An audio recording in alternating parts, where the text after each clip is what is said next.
International بنیادی انسانی حقوق کے ساتھ جوڑ کر، اور وہ تمام معاہدے جس میں پاکستان سگنیٹری ہے، دستخط کیے ہوئے، اب اس میں عمران خان کی ذہنی جسمانی حالت، تشدد، یہ تمام معاملات ورکنگ گروپ کی طرف سے حکومت کو پیش کیے گئے، اور انہوں نے آگے سے کیا کیا ہٹ درمی میں جواب نہیں دیا۔ 2 مہینے میں انہوں نے وقت میں اضافے کی یہ درخواست بھی کر سکتے تھے، لیکن انہوں نے نہیں کیا۔ اب برطانیہ نے الیکشن اور دھاندلی کے معاملے پر، امریکہ نے، اب اقوام متحدہ نے انسانی حقوق کے حوالے سے یہ جو پہلا بڑا آفیشیل بیان سامنے آیا، اس کے بعد اب یہ صرف معاملہ بیان تک نہیں رہے گا کیونکہ اس میں 1 یا 2 ملک نہیں، پوری دنیا کے مشترکہ فورم اقوام متحدہ سے ہے۔ اب یہاں پہ دیکھیں ایک اور آپ کو بات ہوں، ہاؤس آف لارڈس کی سیدہ وارسی پاکستان آئیں، وہ عمران خان سے ملنا چاہتی تھی، معاملات کو دیکھنا چاہتی تھی، لیکن انہیں تاکہ وہ برطانیہ جا کے رپورٹ کرے، انہیں ملنے نہیں دیا گیا۔ پھر سینٹ میں امریکہ میں کہا گیا کہ جو امریکی سفیر ہے اس کی پاکستان میں عمران خان سے ملاقات کرائی جائے، وہ نہیں کروائے گی۔ انٹرنیشنل رہنما اب یہ بات جانتے ہیں اور ساری دنیا جانتی ہے کہ خان کوئی عام بندہ نہیں، گلوبل فگر ہے، اور یہ جس کے ساتھ 1 کروڑ تو اوورسیز پاکستانی جڑے ہوئے ہیں، ملک میں 85% زائد مینڈیٹ رکھتا ہے، وہ اپنے ملک میں جو اوورسیز پاکستانی ہیں ان نمائندوں کو چین سے بیٹھنے نہیں دے رہے۔ فلسطین کے معاملے پر جس طرح آپ دیکھیں دنیا بھر میں احتجاج ہوتا ہے، اس احتجاج کا رد عمل پھر آپ کو نظر آتا ہے۔ خان کے معاملے میں یہی صورتحال ہے۔ اب یہ انفرادی سطح پر معاملہ رہا نہیں، انسانی حقوق کا معاملہ گلوبل لیڈرز کا جب حکومت کی طرف سے خاص طور پر ہٹ درمی اور ضد کا معاملہ بنے۔ اب اس کی ایک اور مثال آپ دیکھیں، شاہ محمود قریشی کے ایک عزیز دوست امریکہ سے آئے، 35 سالہ رفاقت تھی، باقاعدہ طور پر امریکی حکومت سے سفارش کروائی کہ میری ملاقات کریں، حکومت نے ملاقات نہیں ہونے دی۔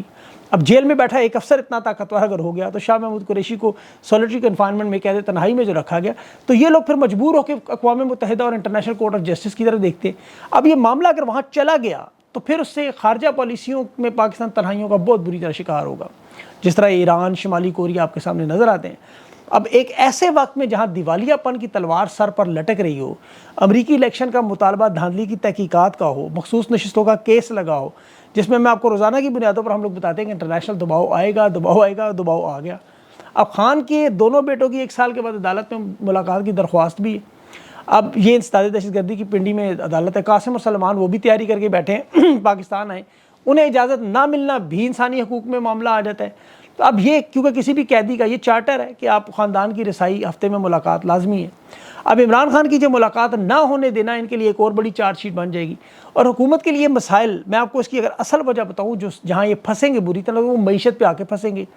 جیسے ڈاکٹر حفیظ پاشا نے کہا کہ IMF کے پروجیکشن میں $330 کا ہوگا، یہ تو پروجیکشن ہے، ابھی IMF نے یہ بات یاد رکھے کوئی ادائیگی نہیں کی، پاکستان کو کوئی 1 ٹکا بھی نہیں دیا۔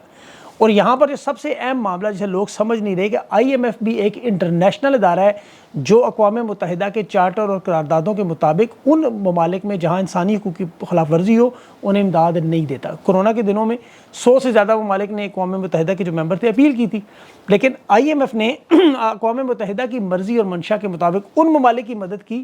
جو دنیا میں اکانومی کے لحاظ سے بہت پیچھے ہیں، 3rd ورلڈ کہہ لیں آپ۔ اب وہ غریب ممالک تھے جہاں اقوام متحدہ کے لگائے ہوئے منصوبے تھے، IMF نے وہاں امپلیمنٹیشن بھی کی، پیسے بھی دیے، پاکستان بھی ان ممالک میں شامل ہے۔ اسی طرح 1990 میں ایشین ممالک کے جو قرضے تھے وہ بھی IMF کی ہدایت پر اقوام متحدہ کی درخواست پر ملے۔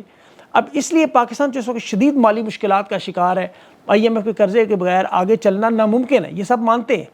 اب اقوام متحدہ کی جو ڈائریکشنز ہیں وہ بڑی واضح ہیں، یہ ان کے لیے مسئلہ بن جائے گا، اور وہ جو ہم کہتے ہیں نا ہواؤں کا رخ بدلے گا، تو یہ رخ آپ کو بدلتا نظر آئے گا۔ اس پر ابھی وہ سینئر صحافی ہیں رانا عظیم صاحب، انہوں نے ایک ملاقات کی خبر دی اس تناظر میں، اور وہ بات انہوں نے اس تناظر کی بات نہیں کی، لیکن میری ذاتی رائے ہے کہ وہ اسی تناظر میں ہوگی، کیونکہ ایک طرف بڑھتی ہوئی مہنگائی ہے، بجلی ہے کہ بل ہے، لوڈ شیڈنگ ہے، بے روزگاری ہے، معیشت میں عدم استحکام ہے، سیاسی عدم استحکام ہے، اوپر سے یہ آتشفشاں بنا رہے ہیں تاجروں کو ہڑتال کروا کے، جو حالیہ بجٹ تاریخ کا بدترین بجٹ انہوں نے دیا، مسلسل اس حکومت کا تیسرا بجٹ، تو اس کے بعد یا تو ملکی معیشت بچے گی یا بجٹ بچے گا۔ حکومت کے اخراجات GDP کا 25% تو صرف اخراجات ہیں، 30 ارب میں سے صرف عوام کے لیے 500 ارب رکھا گیا، اور دودھ اور جان بچانے والی ادویات تک انہوں نے ٹیکسز لگا دیے، بھاری ٹیکسز، جو ترقی یافتہ ممالک میں اس طرح لگتے ہیں جہاں آمدنی زیادہ ہو۔ یہاں تو آپ کو پتہ ہے بجٹ کبھی چل ہی نہیں سکا، کوئی اس طرح کا عوام بجٹ بن نہیں سکا، اور جہانگیر ترین ملاقاتیں کر کے شہباز شریف سے کہہ رہے ہیں عوام دوست بجٹ بنانے پر مبارک۔ باہر اسی لیے پھر استعفے دینے پڑتے ہیں سیاست سے۔ تحریک انصاف کا مینڈیٹ چھینے کا معاملہ، اس پہ بات کروں، الیکشن دھاندلی کے معاملے پہ امریکہ کی طرف سے بیان، اقوام متحدہ کی طرف سے بیان، اور اب یہ مخصوص نشستوں کا معاملہ،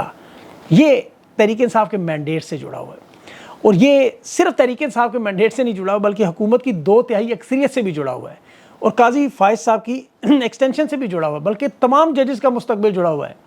دیکھیں قاضی صاحب کی اگر ایکسٹینشن ہوئی 2/3 اکثریت کے بعد، پھر تمام ججز کو بھی مدت ملازمت میں توسیع ملے گی، ریٹائرمنٹ کی عمر بدلے گی۔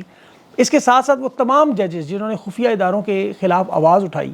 جس میں اسلام آباد کے 99% ججز ہیں اور لاہور کے بڑی تعداد میں ججز ہیں، چیف جسٹس ہیں سابق جو لاہور ہائی کورٹ کے ملک شہزاد صاحب، ان سمیت تمام ججز ہیں، پشاور کے بھی ایک دو، یہ کیس سے جڑے ہوئے ہیں سارے۔ تو اس آج کا کیس کا خلاصہ بھی اسی تناظر میں دیکھیں تو جمال مندوخیل صاحب تھوڑے بدلے نظر آ رہے تھے، قاضی فائز کے لہجے میں تھوڑا آج اعتماد نظر آ رہا تھا، اور وہ جو کہہ رہا تھا کہ ہم یہ نہیں دیکھیں گے مخصوص نشستوں پر جو حق بنتا ہے کسی کا، یہ نہیں، ہم آئین اور قانون کو دیکھیں گے۔ یعنی وہ بھی کہہ رہے ہیں ہیومن رائٹس کو، ہم دنیا کے قانون کو جو بنیادی روح سے نہیں مانتے، نہیں دیکھیں گے ہم اسے۔ اور یہی قاضی انسانی حقوق کے حوالے سے دیکھیں، عمران خان عدالت میں آیا تو اسے کہتے ہیں انگریزی میں اردو میں بات کریں، آج الیکشن کمیشن کے وکیل کی انگریزی چیک کرتے رہے سارا دن۔ اب قاضی صاحب اس کیس کو لٹکانا چاہتے ہیں، منصور علی شاہ نے آخر میں جو پھٹا ڈال دیا ان کی عدالت میں، حالانکہ بلے کے نشان کو رات 10 بجے تک چلایا گیا تھا، پھر الیکشن کمیشن نے نشانات مؤخر کیے، فیصلہ 12:30 بجے تک لے گئے، اضافی وقت دے کے، کیونکہ کاغذات نہ منظور کریں، ان کو ڈکلائن کریں۔ الیکشن کمیشن کا حالانکہ وقت 5 بجے ختم ہو گیا تھا، لیکن یہ قاضی کے فیصلے کے انتظار میں بیٹھے رہے کہ ہم نے تحریک انصاف کو اس الیکشن سے باہر رکھنا ہے۔ تو یہ سارے معاملات اب کرسٹل کلیئر ہیں، سب کے سامنے ہیں کہ قاضی صاحب اور الیکشن کمیشن یک جان دو قالب ہو کے تحریک انصاف کے مخالف تھے۔ اور اب تو ملاقاتوں میں بھی دیکھیں خواجہ آصف کی ملاقات سامنے آ رہی ہے، جس میں قاضی فائز صاحب سے ججز کالونی کی باتیں ہو رہی ہیں بہت، کہ اور بھی بہت سارے لوگوں کی ملاقاتیں ہیں۔ شہزاد اکبر صاحب نے اس پہ بھی بڑی اہم ٹویٹ کی ہوئی ہے، اور ان کے سورسز بڑے پکے ہیں، اور اس خبر کی تصدیق بھی بہت سارے اور صحافی بھی کہہ رہے ہیں کہ ملاقاتیں ہوئیں۔ ایک بڑے صحافی کے حوالے سے تو انہوں نے نام منع کیا ہے، کنفرم انہوں نے کیا کہ یہ وہاں بڑی رونق لگی ہوئی تھی، باقاعدہ کالے شیشوں والی گاڑیاں آ جا رہی تھیں 3 دنوں میں، اور خاص طور پر ایک جج کے اوپر بہت زیادہ دباؤ ڈالا جا رہا تھا، وہ نہیں مان رہے تھے، انہیں منانے کی کوشش کی جا رہی تھی۔ اور اس فیصلے میں ظاہر ہے آپ کو سب کے نام نظر آئیں گے، جو بدلا ہوا رویہ آپ نے عدالت میں دیکھا، اس کا فیصلے پر نتیجہ بھی آپ دیکھیں گے۔ قاضی صاحب کو اب چونکہ جسٹس عطر من اللہ نے آج کہا کہ مخصوص نشستوں کا معاملہ اگر 2002 کے الیکشن کمیشن کے فیصلے پر دیکھیں، 2018 کے دیکھیں، تحریک انصاف کے ساتھ زیادتی ہوئی، ایک جماعت کو سیاسی عمل سے باہر کیسے رکھا گیا، ہم اس معاملے کو اٹھاتے ہیں، اس دھاندلی کے معاملے کو کھولتے ہیں، تو قاضی صاحب نے فوراً دھمکی لگا دی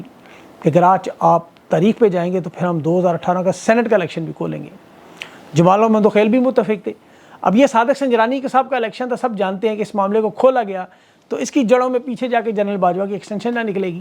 تو یہ تمام معاملات بھی اس طرح کھلیں گے کہ جس طرح جنرل باجوہ کی ایکسٹینشن کے لیے سنجرانی کو چیئرمین سینٹ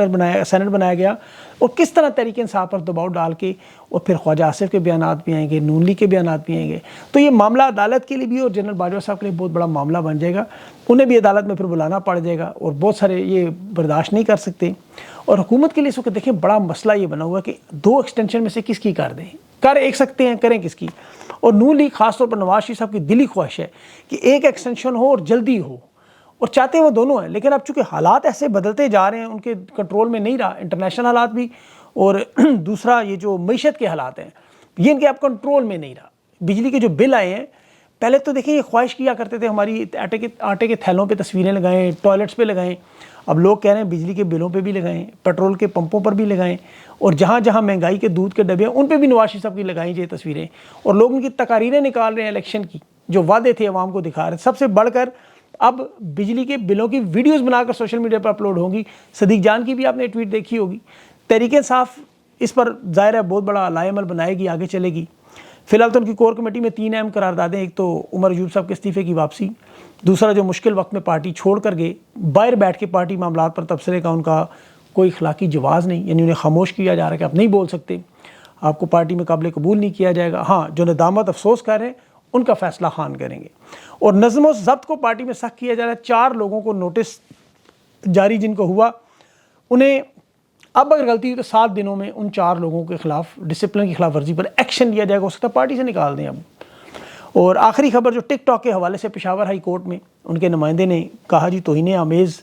مواد ہٹانے کے لیے پی ٹی اے نے تو ہم سے کبھی رجوع ہی نہیں کیا، کوئی رپورٹ ہی نہیں کی، ہمیں تو پتہ ہی نہیں ہے خراب ہے، تو یہ بات بھی ان کی جھوٹی نکلی۔ انہوں نے کہا ہم تو مقامی قوانین مانتے ہیں آپ کے،